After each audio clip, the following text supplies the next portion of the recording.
Good evening everyone. Welcome to Daily News Analysis of Shankar IAS Academy. Today's date is 23rd of March 2024. Displayed here are the articles that we are going to discuss today. So as you can see, we have taken articles from different newspapers. So let's begin the discussion.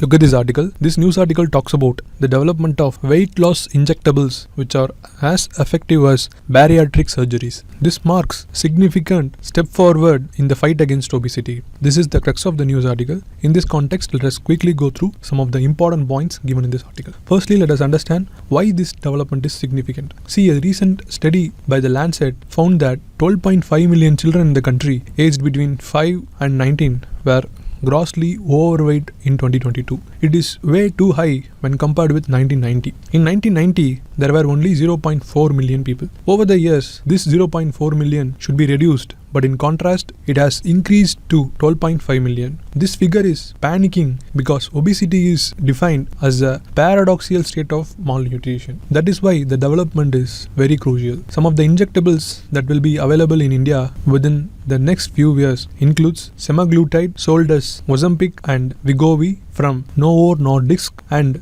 Mounjaro and Zepbound from Eli Lilly. They are currently being tested in clinical trials for their effectiveness in managing diabetes and aiding weight loss. The semaglutide alone mimics a hormone called glucagon-like peptide 1, GLP-1. This aids in weight loss by reducing cravings and slowing digestion. But these drugs have their own challenges. Let us see them one by one. See, Novo Nordisk and Eli Lilly are conducting trials with Indian participants to assess the efficacy of their drugs both in terms of weight loss and diabetic management. But there is an anticipation that there will be a surge in generics once the patents for these drugs expire. So even if it is accessible in India, it will be affordable only to the affluent. This poses a challenge. Secondly, the utilization of these drugs could strain healthcare resources since many are obese. Thirdly, despite their efficacy, weight loss injectables are not a standalone solution and it must be complemented with lifestyle changes such as diet and exercise. Finally, it is important to note that these drugs may not work uniformly for everyone. Response rate vary, with some experiencing significant weight loss and improvements in blood glucose level, while others may not see the same benefits. So in the essence, the advent of weight loss injectables presents a promising avenue for combating obesity despite its challenges. With further research and accessibility, these medicines could offer significant benefits to individuals struggling with weight management and related health issues. So that's all about weight loss injectables. With this, let us move on to the next news article. Look at this article. This article talks about the Indian rupee, which hits the decreasing trend after depreciating 0.3% against the dollar. This is mainly due to importers' demand for the rupee. But note that this did not affect the Forex reserve, which is all-time high. This is the crux of this article. Now, taking cue from this, let us discuss India's Forex status and related facts from the prelims perspective. Before that, have a look at this relevant syllabus mentioned here. So firstly, what are Forex reserves? Forex reserves are the assets held by the central bank in any foreign currencies. Know that Forex includes foreign currencies, bonds, treasury bills, and other governmental securities, etc. See, they act as a cushion for a country's imports and ensure that we meet our external obligations like foreign loans. Note that Forex play a vital role in maintaining the stability of the nation's currency and its economy. Now, with these basics, let us see about India's Forex reserve. See, like any other country, RBI is the custodian of the foreign exchange reserves of India. Its reserves are denominated and expressed in the US dollar. The various components of India's Forex reserves are as follows. Firstly, foreign currency assets. These are maintained in currencies like US dollar, euro, pound sterling, Australian dollar, and Japanese yen. Then as a gold. Thirdly, as a special drawing rights SDR, which is the reserve currency with the IMF. Fourthly, as a reserve tranche position, that is RTP, which is in India's quota with IMF. This is about the basics of Forex reserves. Now we are going to see the trends in these reserves. After independence, due to various structural issues and colonial exploitation, India in the 1960s had reserves which covered just 8 weeks worth of imports. Then slowly, due to 5-year plans and green revolutions, it rose to $7 billion in 1980s, which is more than double that of China at that time. This took a U-turn due to license raj and repetism. So India's reserves were steadily decreasing, with the reserves stood at $5.8 billion in 1991. This led to the balance of payment crisis and subsequently led to the LPG reforms. From that, Indian economy boomed with increasing reserves. The developments led to the Forex reserves of India reached the $100 billion mark for the first time in 2004. Since then, there is no looking back for the Indian economy, as currently its foreign exchange reserves rose to a record high of $642.49 billion in the middle of March 2024. Know that the previous high was $642 billion on September 3, 2021. As of now, the economy is robust as it can cover 11 months of imports without any issues. This is the background of trends in India's Forex reserves. Before concluding, let us see some more prelims related facts about India's Forex reserves. Firstly, the biggest contributor to India's Forex reserves is foreign currency assets, which rose by $6.034 billion to $568.386 billion. This is followed by gold from USD, which increased from $425 million to $51.140 billion. And the third component is special drawing rights, which supplements the foreign exchange reserves of the member countries. Know that the amount of SDR stood at $18,135 million. Finally, the reserve position in the IMF, which represents the India's quota in the IMF, stood at $4,832 million. So this is all about foreign exchange reserves. With this, let us move on to the next news article. Look at this article. Recently, Pakistan claims to have carried out airstrike in Taliban Pakistan (TTP) militant occupied areas within Afghanistan. These attacks came in a backdrop where TTP claimed responsibility of the attack on the Pakistan Army outpost in Khyber Pakhtunkhwa, and also US intelligence even opines that the militant groups involved in the assassination of former PM Benazir Bhutto. On the other hand, Taliban government in Afghanistan have said that the attack have taken the lives of civilians. In this scenario, it is to be noted that in 2011, Hillary Clinton quoted, "You cannot keep snakes in your backyard and expect it to bite only your enemies." Though this issue might not be important for 2024 prelims, but a understanding of this security concern comes handy in quoting examples and anecdotes in GS papers and essays. So now moving further, we shall understand about the origin of Durand Line along the Afghanistan border and some important facts related to it, which are certainly more important to 2024 prelims. For your information, the relevant syllabus for this article is displayed here. Please do have a look. So what is Durand Line?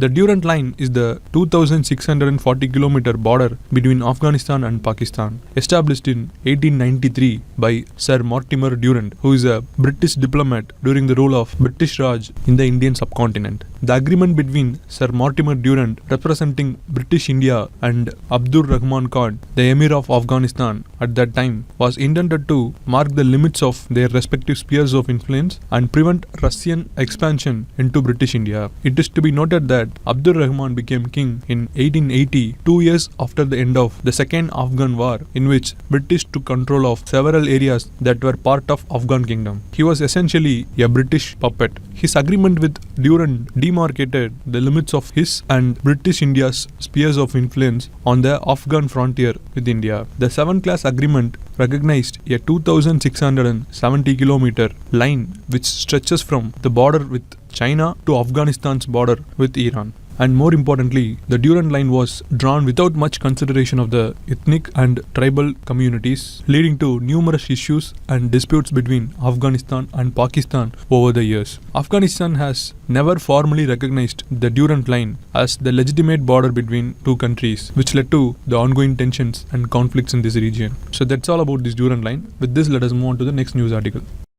Look at this article. This article highlights the ongoing tensions in the South China Sea, particularly between China and the Philippines. Yesterday, Chinese Coast Guard ships, backed by a military helicopter, attempted to block 2 Philippine government vessels carrying scientists from reaching 2 sandbars in the disputed South China Sea. But this attempt was unsuccessful because the Filipino scientists managed to complete their 4-hour marine and biodiversity research at the barren sandbars called Sandy Clay. This incident highlights China's efforts to assert control over the South China Sea. This is the crux of the article. In this context, let us quickly go through the significance of maritime security from our mains answer writing practice. First, let me read out the question for you. Sea is an important component of the cosmos. Discuss in the light of the above statement the role of IMO, that is International Maritime Organization, in protecting the environment and enhancing maritime safety and security. So this question was asked in 2023 Mains GS paper 3. See, the given statement can be interpreted in many ways. In literal sense, the statement highlights the significance of the sea, especially the oceans of Earth, within the borders of cosmos. So you can highlight some facts about the significance of the oceans in the introduction part. Then you can split the main body of the answer into two subheadings. In the first part, you can mention about the role of IMO in protecting the environment, and then you can write about their role in enhancing maritime safety and security. This is how we are going to approach this particular question. Let us start with the introduction part. Here you can write the sea covers approximately 71% of Earth's surface, and it plays a pivotal role in shaping our planet's climate, ecosystems, and overall well-being. This way, it becomes an integral part of the universe. Being a specialized agency of United Nations, the International Maritime Organization (IMO) is responsible for measures to improve the safety and security of international shipping and to prevent pollution from ships. Some of the roles of IMO are as follows. So you can write these points in the introduction part. Moving on to the first part of the answer, here you can write about the role of IMO in protecting the environment. Firstly, within the IMO's environmental role, the MARPOL Convention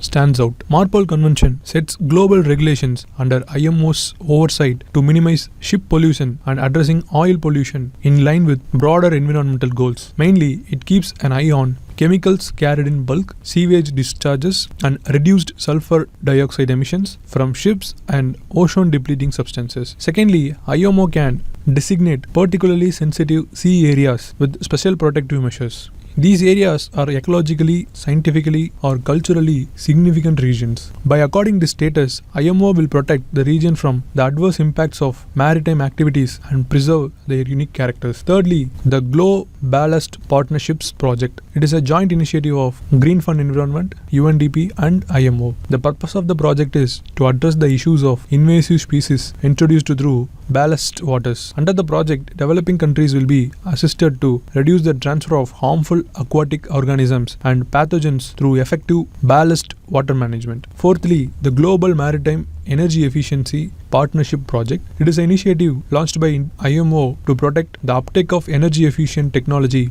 and practices in the maritime sector. The goal of this project is to support the reduction of greenhouse gas emissions from ships and enhance energy efficiency in maritime transport, contributing to global efforts to combat climate change. Finally, Global Maritime Technology Corporation Center, a global network of 5 MTCCs in Africa, Asia, Caribbean, Latin America, and Pacific, help the countries to reduce greenhouse gas emissions from their shipping sectors. So you can write these points in the first part of the answer. Moving on to the second part, here you can write about the IMO's role in enhancing maritime safety and security. Firstly, SOLAS Convention.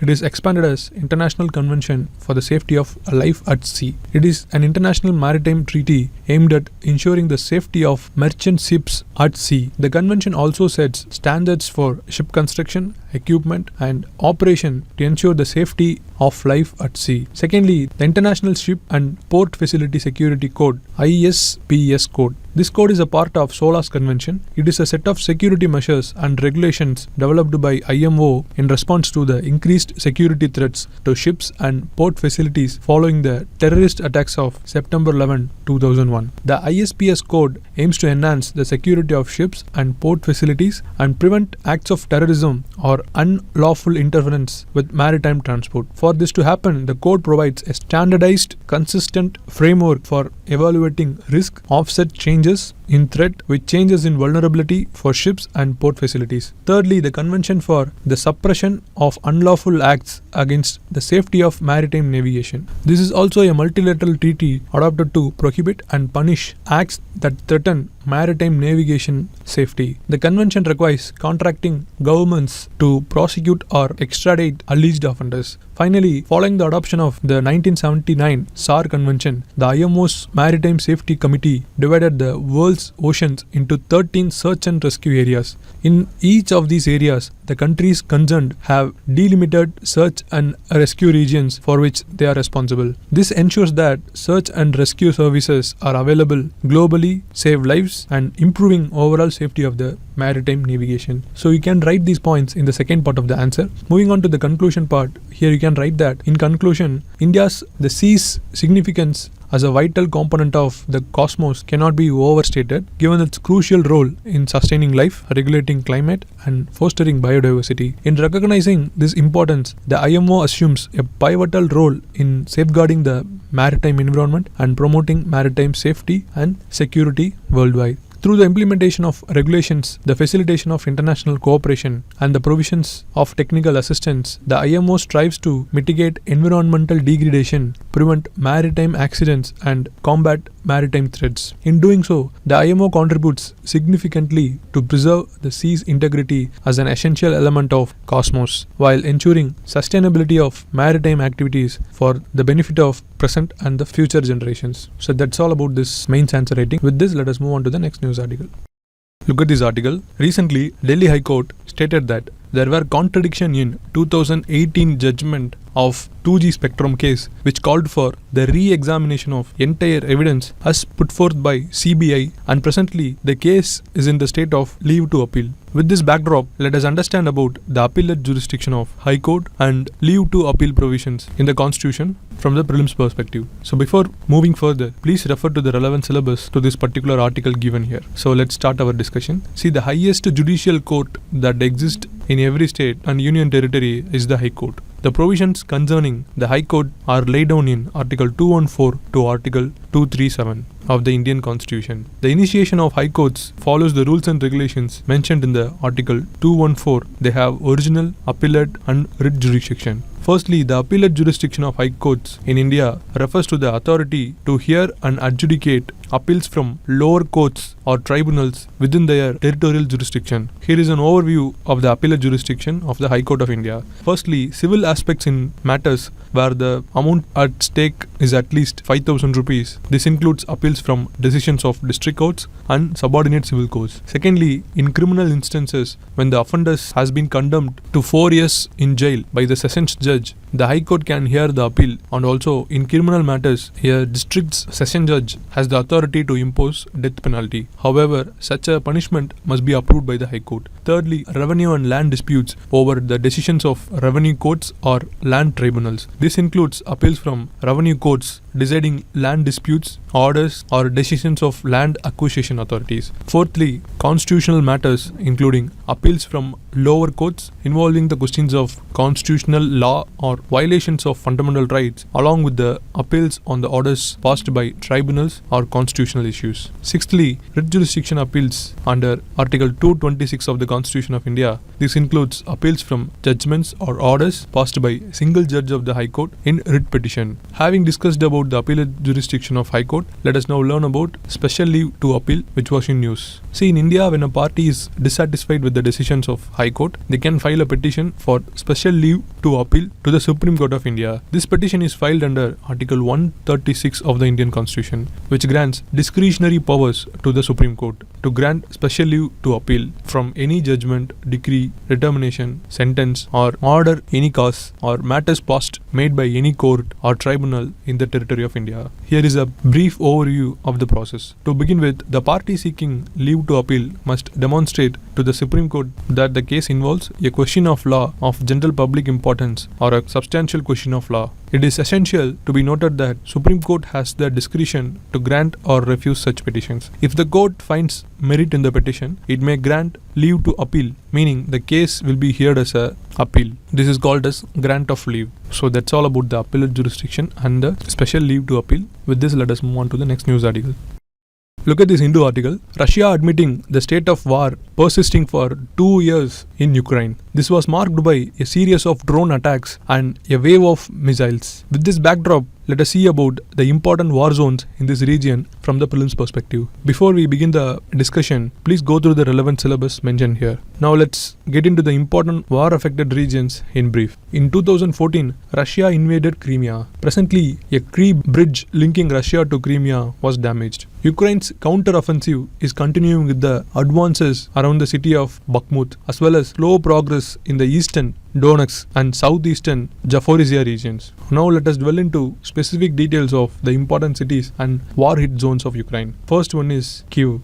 Kyiv is the capital and most populous city of Ukraine and 7th most populous in Europe. It lies in the north-central Ukraine along the Dnieper River. Next is Kharkiv region. It is the second largest city and municipality in the Ukraine. It is located in the northeast of the country. It is the administrative center of Kharkiv Oblast and of the surrounding Kharkiv Rayon. It is the major cultural, scientific, educational, transport and industrial center of Ukraine. Also, it is located at the bank of Kharkiv, Lopan and Udi rivers, which further flow into Seversky Donetsk watershed. Next city is Donetsk. It is the fifth largest city of Ukraine and is situated in the eastern part of Ukraine on the Kalmius river in Donetsk Oblast. It is an industrial hub. Next one is Odessa. It is the third most populous city and municipality in Ukraine and a major seaport and transport hub located in the southwest of the country and on the northwestern shore of the Black Sea. It is a warm water port. Next important city is Dnipro. It is the fourth largest city of Ukraine. It is located in the eastern part of Ukraine and southeast of Kyiv on the Dnieper river. Next city is Zaporizhia. It is a city in southeast Ukraine situated on the banks of Dnieper river. It has a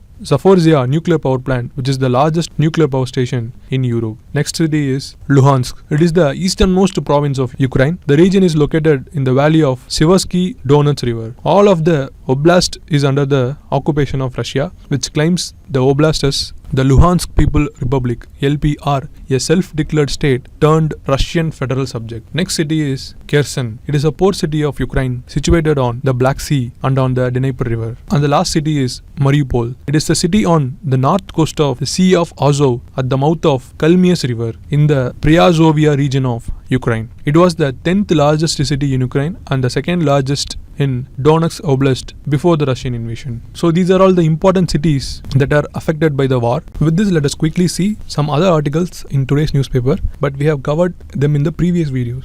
The first article, Russia and China voted a US-led resolution at the United Nations Security Council proposing a ceasefire in Gaza, criticizing it for not effectively pressuring the Israel and for its vague terms. The resolution sought an immediate ceasefire and condemned the Hamas attack, but was seen as insufficient by Russia and China. France aims to propose an alternative resolution with a clearer call for the ceasefire. That's all about this article. So moving on to the next article, look at this economy article. India's economy is expected to grow faster than expected, reaching about 8% this year. This is more than earlier estimates. The finance ministry is optimistic because of strong economic activity recently, despite challenges like higher oil prices. So inflation is under control and people are spending more, especially in cities. Spending in rural areas is expected to pick up with good rains predicted. The country's trade is doing better, but there are concerns about future challenges, including the possibility of rising oil prices. So that's all about this article. Next, look at this Indian Express article. The head of Bajaj Alliance Life Insurance, Tarun Chau, discussed various topics related to the insurance industry in India. He mentioned the sector has seen growth and expects it to continue, despite challenges like the removal of tax benefits for certain high-value insurance policies and higher GST rate of 18% on insurance, which he believes should be reduced. He also talked about the potential impact of insurance reforms and possibility of 100% foreign direct investments in the sector. He highlighted that Bajaj Alliance does not plan to list on the stock exchange because they don't need additional capital. Lastly, he discussed Bima Sugam, a proposed digital marketplace for insurance that aims to simplify buying insurance, but noted its implementation might take more time. So with this, let us move on to the prelims practice question discussion. Look at this question. Consider the following countries: Bulgaria, Czech Republic, Hungary, Latvia, Lithuania, Romania. How many of the above mentioned countries share a land border with Ukraine? This question was asked in 2023 prelims. So since Ukraine was in news frequently, this question was asked. We know that Ukraine is bordered by Black Sea and Sea of Azov to the south, Russia to the east and north, Belarus to the north, Poland, Slovakia and Hungary to the west, Romania and Moldova to the south. So here Hungary and Romania are given in this option. So the answer is option A, only 2. Next, consider the following statements with reference to Durand Line. Durand Line is internationally recognized as west border of Pakistan. It remains largely unrecognized in Afghanistan. Yes, this statement is correct. The Durand Line was established in 1893 as the international border between Emirate of Afghanistan and the British Indian Empire. This statement was also correct. They are asking which are all the statements are correct. So the answer is option C, both 1 and 2. Next question. Consider the following statements about Indian judiciary. Both Supreme Court and High Courts have powers vested by Constitution to grant special leave on appeal. This statement is incorrect because only Supreme Court has this power, that is special leave on appeal. Next, aggrieved party from the judgment can claim a special leave to appeal as a right. This statement is also incorrect because it is not a right, but it is the privilege which the Supreme Court of India is vested with. So it is a discretionary power of Supreme Court and it is not a right. So the second statement is also incorrect. Here they are asking which are all the statements are correct. So the answer is option C, none. So this is your quiz question for you today. Which of the following statements regarding obesity and its management are correct? First, obesity is defined as body mass index BMI of 30 or higher. Second, bariatric surgery is one of the primary interventions of severe obesity. Third, obesity related health diseases cannot be addressed effectively through medication alone. So they're asking which are all the statements are correct. Understand the question and answer it in the comment section. Displayed here is the mains practice question for you today. Understand the question and try to answer it in the comment section. With this, we come to the end of this news article discussion. If you like the video, do like, share and subscribe to Shankar IAS Academy. Thank you so much for watching.